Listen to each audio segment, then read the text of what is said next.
बंगाल से दूर दराज से आए हुए सभी लोगों को मेरा प्रणाम है। हाथ जोड़ करके आदाब सलाम करने का काम करता हूं और दिल से बधाई देता हूं कि आप लोग सब लोग एकजुट होकर के यहाँ जो उपस्थिति देने का जो काम किया है, इसके बाद मोदी जी का जो नींद है वो उड़ जाएगा। बीजेपी को भगाओ, देश को बचाओ। और हमको आने में देर इसलिए हो गया क्योंकि मोदी जी और अमित शाह जी की कृपा थी, उनके वजह से हम आने में देर हो गए। अगर उनसे समझौता कर लो, उनसे हाथ मिला लो तो आप राजा हरिश्चंद्र में गिने जाओगे, लेकिन उनके वादों को गिनाओगे, उनसे आप लड़ने का काम करोगे, देश को जोड़ने का काम करोगे। सांप्रदायिक शक्तियों के सामने अगर घुटना नहीं टेकोगे तो ईडी और सीबीआई जो उनके अलायंस पार्टनर हैं, उनके सहयोग से आपको दबाने का कोशिश करेगा। लेकिन हम लोग डरने वाले नहीं हैं। हमारे पिता को साजिश के तहत जेल भेजने का काम किया गया, लेकिन हम लोगों ने झुकने का काम नहीं किया, क्योंकि हम लोगों को देश बचाने का काम करना है, देश को जोड़ने का काम करना है। और मैं धन्यवाद देता हूं विशेष तौर पे ममता बनर्जी जी का कि आप भी यहां बंगाल में जिस प्रकार से कमान थामने का काम किया है, आपने भी मुंह तोड़ जवाब देने का काम किया है। इसके लिए हम अपने तरफ से और अपने पिता की तरफ से आपको दिल से धन्यवाद देते हैं। आप लोग कहते हैं ना बंगाल में कि लड़बो कड़बो जीतबो रे, बिहारी में अगर कहें तो लड़े के बा, करे के बा और जीते के बा। इसलिए सब लोगों को एकजुट होने की जरूरत है। अभी हमारे चौकीदार जी की बात चल रही थी। चौकीदार जी भले ही चौकीदारी कैसे भी करें, लेकिन ये एक बात समझ लें कि आप भले ही चौकीदार हो, लेकिन देश की जनता थानेदार है। अगर गलती करोगे, चौकीदारी में अगर गलती आपने जो की है, तो थानेदार जो है आपको सजा देने का काम करेगा, आपको बख्शने का काम नहीं करेगा। आप लोग यहाँ अलग अलग पार्टियों के लोग हैं, विभिन्न विभिन्न दलों के लोग हैं, विभिन्न विभिन्न विचार के लोग हैं यहाँ पर। बीजेपी के लोग और बीजेपी माइंडसेट की जो मीडिया है वो कहती है कि ये महागठबंधन कैसे, ये तो अलग अलग राह पर चलते हैं, अलग अलग बोलते हैं, कभी बैठते हैं नहीं, कभी बैठते हैं, ऐसे कैसे चलेगा। उनको हम बता दें कि हमारे अनेकता में ही एकता है, और यही हमारी देश की खूबसूरती है।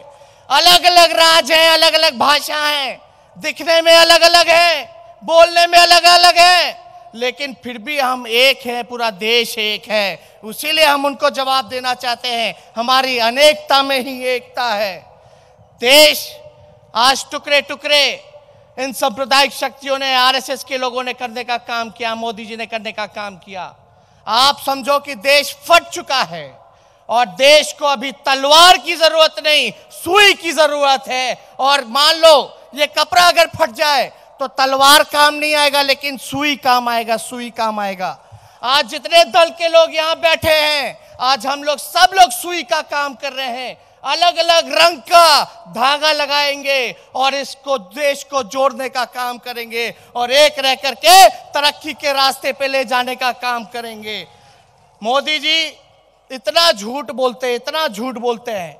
मोदी जी झूठ बोलने के फैक्ट्री हैं, मैन्युफैक्चरर भी हैं, होलसेलर भी हैं और डिस्ट्रीब्यूटर भी हैं। मतलब बोलते हैं ना कि कोई सामान का प्रचार में आप लोग देखते होंगे, ऐड मिलता होगा, एक के बदले 10, तो मोदी जी एक झूठ बोलेंगे और 10 झूठ मुफ्त में दे देते हैं। इसलिए ऐसे लोगों से हम सब लोगों को सजग रहने की जरूरत है, एक साथ रहने की जरूरत है। इनके सावधानी से हम लोग सब लोगों को मिलकर के काम करना होगा।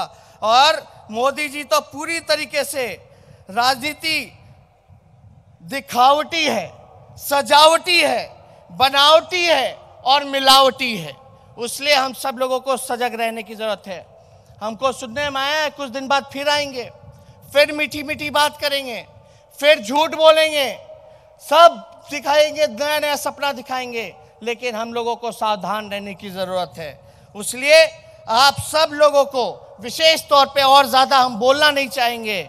और जिस प्रकार से आदरणीय ममता जी ने लगातार हम लोगों को प्यार देने का काम किया है, आशीर्वाद देने का काम किया है। हमेशा मेरे पिता के साथ कंधे से कंधे मिला करके उन्होंने दुख की घड़ी हो, खुशी का पल हो, हमेशा वो साथ रहती हैं। हम अपने बिहार के लोगों से अपील करना चाहते हैं, जितने भी बिहार के लोग यहाँ उपस्थित हैं पूरे बंगाल में, आप लोग समझ जाइए, बिहार के लोग, आप लोग जितने लोग हो, मोदी जी ने आप लोगों को धोखा देने का काम किया है। विशेष राज्य का दर्जा नहीं दिया, बिहार की बोली लगाई थी 70,000 करोड़ दूं की 80,000 करोड़ दूं, लो 1.25 लाख करोड़ रुपए का पैकेज देता हूं। हम सब लोगों को ठगने का काम किया है। और बिहार के लोग तो उड़ती चिड़िया को हल्दी जल लगाना जानते हैं। इसलिए मोदी जी से आप लोग यहाँ बदला लेने का काम करें, और जो मोदी जी को हराएगा आप सब लोग मिलजुल करके उनका साथ देने का काम करें, ममता जी के हाथों को मजबूत करने का काम करें। इसलिए ज्यादा कुछ ना कहते हुए आप सब लोगों को दिल से धन्यवाद करता हूं और अपनी बात को यही समाप्त करता हूं। जय हिंद,